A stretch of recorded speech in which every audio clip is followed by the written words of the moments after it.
Bonjour à tous, je suis le professeur Nathalie Guessen, directeur de recherche en microbiologie à l'Université Félix Houphouët-Boigny d'Abidjan, Côte d'Ivoire. Je suis également le point focal national de la lutte contre la résistance aux antimicrobiens. À la suite du docteur Aymon, qui a parlé des gaps et défis identifiés lors de l'évaluation conjointe qui a eu lieu en décembre 2016, je vais aborder les interventions qui ont permis au pays d'apporter des solutions aux défis. Comme cela a été rappelé précédemment, en décembre 2016 s'est déroulée l'évaluation externe de la Côte d'Ivoire. Le point clé au niveau des gaps était l'absence du plan d'action. Le pays s'est préparé pour cette évaluation et à la question « Avez-vous un plan d'action ?» nous avons répondu non. Malgré tous les efforts consentis, les actions menées depuis plus de 20 ans par l'Institut Pasteur et ses partenaires, le score était quand même de 1. Vous imaginez bien que nous n'avons pas croisé les bras, nous sommes mis au travail et avec l'aide de nos partenaires, nous avons relevé un certain nombre de défis qui nous ont permis de progresser. Ainsi, avec l'appui de MTAPS, au 31 mars 2021, nous avons pu compléter les actions des benchmarks de l'OMS que nous avons sur la figure sur l'écran. Concernant la coordination multisectorielle, nous avons 100% au niveau 2, 75% au niveau 3 et 50% au niveau 4. Pour la prévention et contrôle de l'infection, le niveau 2 était de 100%, le niveau 3, 83%, le niveau 4 de 40%. Gestion rationnelle des antimicrobiens, le niveau 2 était de 100% et le niveau 3 de 67%. Pour y arriver, des plans opérationnels annuels ont été développés et s'appuyant sur les benchmarks de l'OMS et des revues périodiques de l'atteinte de ces jalons ont été réalisés. Nous allons, dans les prochaines diapositives, passer en revue les interventions mises en place, indicateur après indicateur. Au niveau de la coordination multisectorielle, pour mettre en place un cadre formel, le président de la République a pris un décret créant la plateforme nationale Une seule santé. Au sein de cette plateforme existe donc le groupe technique de travail de la lutte contre la résistance aux antimicrobiens. Comme j'ai l'habitude de le dire aux acteurs de la lutte contre la RAM, la fille, c'est-à-dire le GTT RAM, est née avant la mère, c'est-à-dire la plateforme Une seule santé. Le GTT RAM a également développé un plan d'action national de lutte contre la RAM, le plan 2019-2020, qui est en cours de révision. À la fin du processus, en mai 2021, nous aurons donc le plan stratégique quinquennal 2021-2025. Un groupe d'experts a conduit l'évaluation des risques de développement et de transmission de la RAM. Pour pouvoir mener à bien ces actions, le GTT RAM s'est doté de structures de gouvernance, comme vous le verrez à la diapositive suivante. Le schéma montre la gouvernance de la RAM qui est arrimée à la plateforme Une seule santé en gris. Nous avons 5 ministères clés au niveau de la RAM, les ministères en charge de l'enseignement supérieur et de la recherche scientifique, le ministère chargé de la santé et celui en charge des ressources animales, celui chargé de l'environnement et enfin le ministère chargé de l'agriculture. Les structures de la RAM sont en couleur bleue. Le GTT RAM est dirigé par le groupe multisectoriel de coordination, GMC, qui a été installé en novembre 2019 et qui a tenu une réunion. La situation sanitaire n'ayant pas permis de tenir les autres réunions de coordination.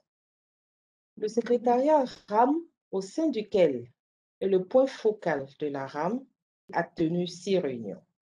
Enfin, le comité technique multisectoriel CTM, qui correspond aux 6 objectifs stratégiques du plan national de lutte contre la RAM. Le MTAPS supporte actuellement, comme l'a dit le précédent intervenant, le GMC, le secrétariat et 3 des CTM sur les 5 qui sont fonctionnaires. Ainsi, pour faire fonctionner ces différentes entités et renforcer le cadre de la lutte, d'importants documents ont été développés, plus de 15 documents.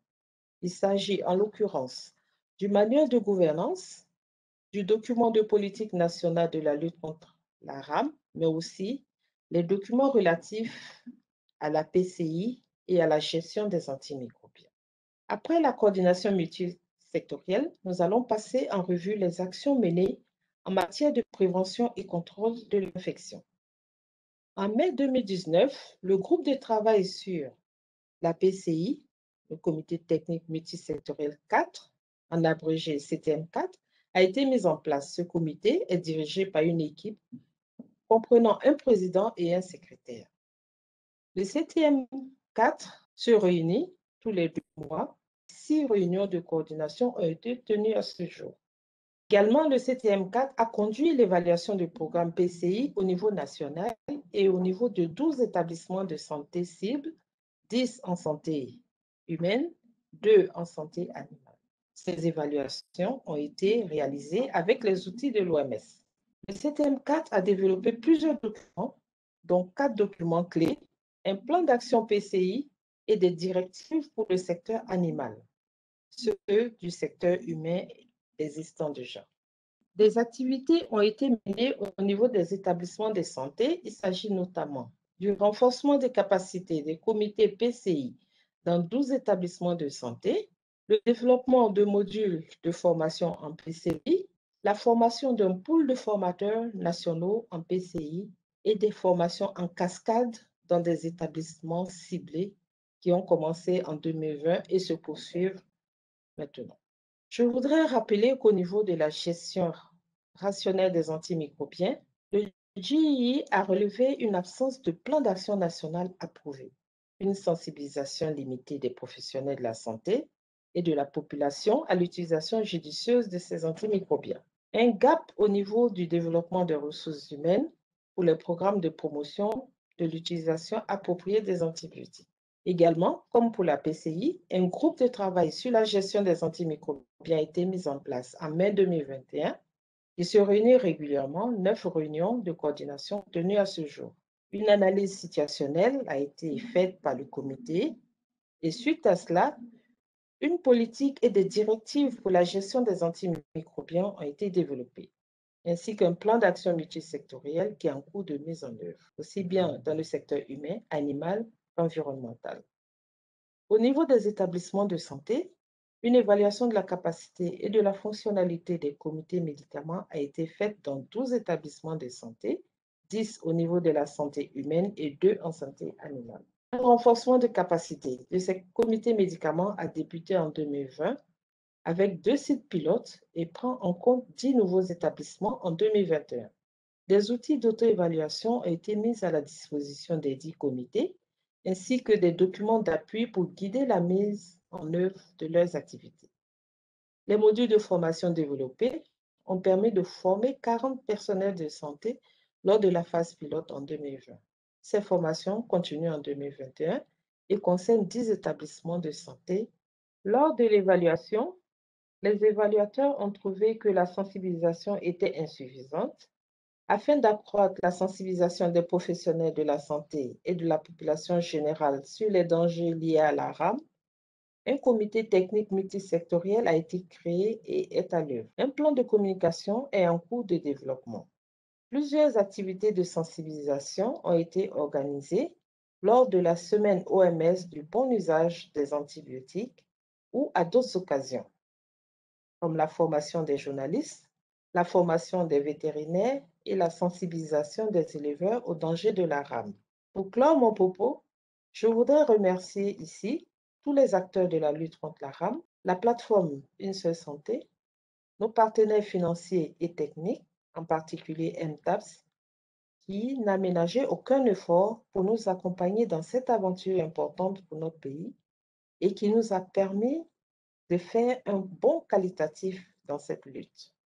Je vous remercie.